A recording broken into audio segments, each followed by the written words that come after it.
കർത്താവായ യേശുക്രിസ്തുവിന്റെ ധന്യമുള്ള നാമത്തിൽ ഈ ഫ്രൈഡേ മന്ന ശുശ്രൂഷയിലേക്ക് കടന്നു വന്നിരിക്കുന്ന എൻ്റെ മാന്യ ശ്രോതാക്കൾക്ക് ഒരു പ്രാവശ്യം കൂടെ എനിക്ക് എൻ്റെ ഹൃദയംഗമായ സ്നേഹവന്ദനങ്ങളെ അറിയിക്കുന്നു. വീണ്ടും നമുക്ക് ഒരുമിച്ച് ദൈവസന്നിധിയിലായിരിക്കാൻ ദൈവം ഒരുക്കി തന്ന ധന്യമായ നിമിഷങ്ങളെ ഓർത്തുകൊണ്ട് ദൈവത്തെ നമുക്ക് മഹത്വപ്പെടുത്താം. അതേ, നമ്മുടെ രക്ഷയാകുന്ന ദൈവമായി നാൾ തോറും നമ്മുടെ ഭാരങ്ങളെ ചുമക്കുന്ന കർത്താവ് വാഴ്ത്തപ്പെടുമാറാകട്ടെ. ദൈവം നമുക്ക് ഉദ്ധാരണങ്ങൾ ദൈവമായി മരണത്തിൽ നിന്നുള്ള നീക്കുപോക്കുകളെ നൽകി നമ്മെ നടത്തുന്ന ദൈവത്തിന്റെ വിശ്വസ്തകളെ ഓർത്തുകൊണ്ട് ദൈവത്തെ നമുക്ക് മഹത്വപ്പെടുത്താം. നമ്മെ മുട്ടുകൂടാതെ നടത്തുന്ന ദൈവം, നമ്മെ അനുഗ്രഹിച്ച് നടത്തുന്ന ദൈവം, നമ്മുടെ ജീവിതത്തിന് മുൻപിൽ അഭിവൃദ്ധിയുടെ പാതകളെ തുറന്നിരുന്നവനായ ദൈവം. 34 സങ്കീർത്തനത്തിന്റെ 9 വാക്യത്തിൽ അവിടെ നാം ഇങ്ങനെ വായിക്കുന്നു, അവന്റെ ഭക്തന്മാർക്ക് ഒന്നിനും മുട്ടില്ലല്ലോ എന്ന്. അവന്റെ ഭക്തന്മാർക്കൊന്നിനും മുട്ടില്ലല്ലോ.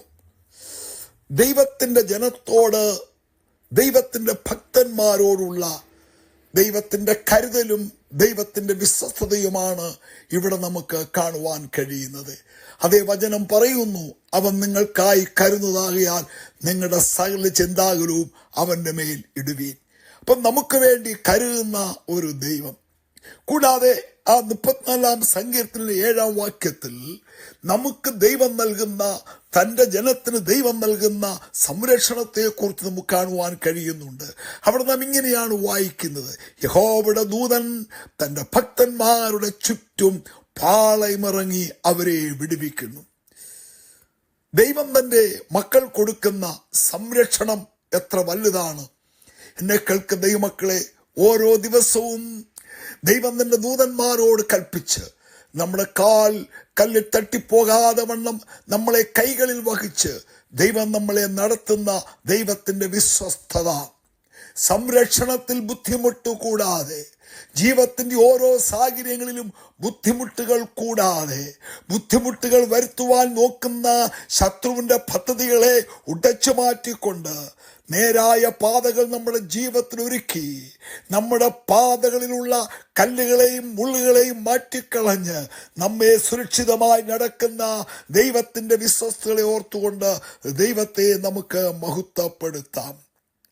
23 സങ്കീർത്തനത്തിന്റെ 1-2 വാക്യങ്ങളിൽ നാം ഇങ്ങനെ വായിക്കുന്നുണ്ട്. ദാവീദ് പറയുന്നു, യഹോവ എന്റെ ഇടയനാകുന്നു, എനിക്ക് മുട്ട് ഉണ്ടാകുകയില്ല. തന്റെ വിശ്വാസത്തിന്റെ ഒരേറ്റുപറച്ചിലാണത്. എന്റെ ദൈവമാണ് എന്റെ ഇടയൻ, എന്നെ നടത്തുന്നു. ബുദ്ധിമുട്ടുകൾ കൂടാതെ സമൃദ്ധിയുടെ പച്ചപ്പുൽ പുറത്തെന്നെ കിടത്തി, സമൃദ്ധിയുടെ വെള്ളം, തണുപ്പിക്കുന്ന വെള്ളം നൽകി, ചൂടേറിയ അനുഭവങ്ങളിൽ എൻ്റെ ഭാരങ്ങളെ മാറ്റുന്ന, എൻ്റെ പ്രയാസങ്ങളെ മാറ്റുന്ന, എൻ്റെ ഹൃദയത്തിന് ആശ്വാസം തരുന്ന, എൻ്റെ ഹൃദയത്തിൻ്റെ ചിന്താകുലങ്ങളെ എടുത്തു കളയുന്ന, എൻ്റെ പ്രാണനെ തണുപ്പിക്കുന്ന വെള്ളം അളന്നല്ല എനിക്ക് തരുന്നത്, അളവ് കൂടാതെ എനിക്ക് തരുന്നു.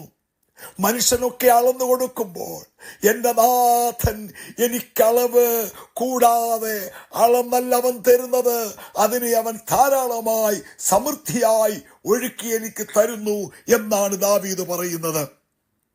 എന്നെ കേൾക്കുന്ന പ്രിയമുള്ളവരെ, നമ്മെ നടത്തുന്ന നാഥന്റെ കരുതലുകളെ ഓർത്തുകൊണ്ട് ദൈവത്തെ നമുക്ക് മഹത്വപ്പെടുത്താം. എത്രത്തോളം സുരക്ഷിതമായി, എത്രത്തോളം ആശ്വാസമായി ഉള്ളങ്കരങ്ങളിൽ വഹിച്ച് നമ്മുടെ ജീവിതത്തിന്റെ മേഖലകളിൽ മുട്ടുകൾ വരുന്ന, പ്രയാസങ്ങൾ വരുന്ന, പ്രതിസന്ധികൾ വരുന്ന, വേദനകൾ വരുന്ന ആ മേഖലകളിലെല്ലാം നല്ല നാഥൻ കൂടെയിരുന്ന് നമ്മെ സൗഖ്യമാക്കി, നമുക്ക് സമാധാനം നൽകി, നമുക്ക് സ്വാന്തനമേകി നമ്മെ നടത്തുന്ന ദൈവത്തിന്റെ കരുതലുകൾ എത്ര വിശ്വസ്തതയാണ്. അതോർത്ത് നമുക്ക് ദൈവത്തെ സ്തുതിക്കാം.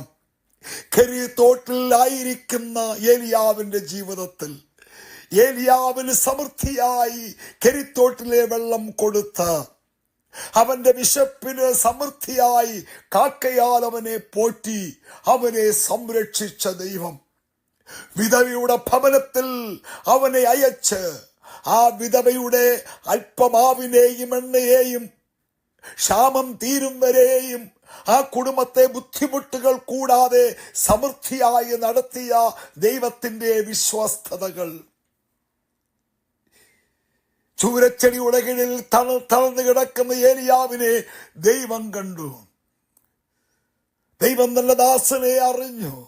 നിരാശനായി കിടക്കുകയാണ്. മതി യഹോവേ, മതി, എന്റെ പ്രാണനെ എടുത്തുകൊള്ളൂ എന്ന് പറയുന്നു. അങ്ങനെ ഇസബേലിന്റെ വാക്കിന്റെ മുമ്പിൽ നിരാശനായി കിടക്കുമ്പോൾ അവിടെയും തന്റെ പ്രാണനെ തണുപ്പിക്കുവാൻ വെള്ളമായി, തന്റെ ശരീരത്തിന് ബലമായി അവൻ അപ്പവും വെള്ളവും കൊണ്ടുകൊടുത്ത് അവന്റെ ബുദ്ധിമുട്ടിൽ, അവന്റെ ക്ഷീണത്തിൽ, അവന്റെ പ്രയാസത്തിൽ അവനെ ബലപ്പെടുത്തിയ ദൈവം ഇതുപോലെ നമ്മുടെയൊക്കെ ജീവിതത്തെ എത്രയോ വട്ടങ്ങൾ ആമേൻ സ്വർഗസ്ഥനായ ദൈവം നമ്മളെ ധൈര്യപ്പെടുത്തിയിട്ടുണ്ട്. ദൈവത്തിന്റെ കരുതലുകളെ ഓർത്തുകൊണ്ട് ദൈവത്തെ നമുക്ക് മഹത്വപ്പെടുത്താം. അതെ, നമ്മുടെ കർത്താവ് നമ്മുടെ രോഗത്തിൽ സൗഖ്യദായകനായി, ചിന്താകുലങ്ങളിൽ സമാധാനദായകനായി, ഭാരങ്ങളിൽ നമ്മെ താങ്ങുന്നവനായി, പ്രയാസങ്ങളുടെ ചൂട് തട്ടുമ്പോൾ തണലായി നമ്മെ നടത്തിയ നമ്മുടെ ദൈവം, ആ ദൈവത്തിന്റെ കരുതലുകളെ ഓർത്തുകൊണ്ട് ദൈവത്തെ നമുക്ക് മഹത്വപ്പെടുത്താം.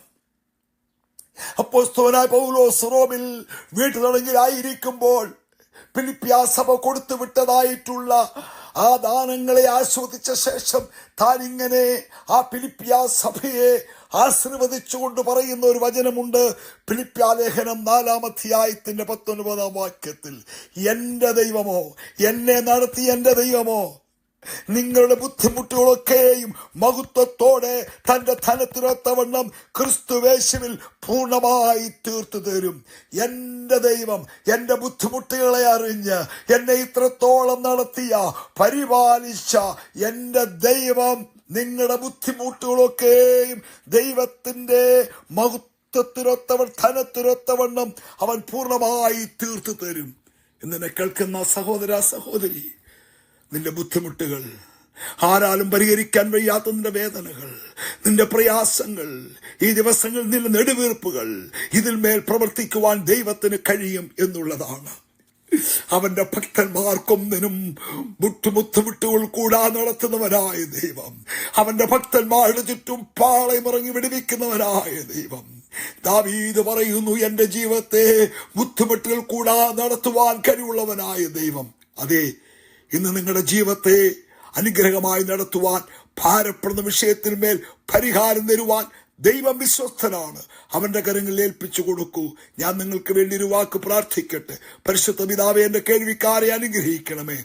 അവരുടെ ജീവിതത്തിന്റെ ബുദ്ധിമുട്ടുകളുടെ മേഖലകൾ, പ്രതിസന്ധിയുടെ മേഖലകൾ, രോഗത്തിന്റെ മേഖലകൾ, പരാജയത്തിന്റെ മേഖലകൾ എല്ലാം സൗഖ്യത്തോടെ ഭാരങ്ങളെ മാറ്റി, പരാജയങ്ങളെ മാറ്റി, രോഗത്തെ സൗഖ്യമാക്കി നിന്റെ ജനത്തെ ആനന്ദത്തോടെ നടത്തേണ്ടതിനായി പ്രാർത്ഥിക്കുന്നു.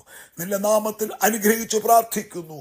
യേശു കർത്താവിന്റെ ധന്യമുള്ള നാമത്തിൽ തന്നെ ആമേൻ. കർത്താവ് ചെറിയ വചനങ്ങളാ നിങ്ങളെ എല്ലാവരെയും അനുഗ്രഹിക്കട്ടെ. സ്നേഹത്തോടെ കർത്തൃ സൂക്ഷിയിൽ പാസ്റ്റർ കെ സാമുവേൽ.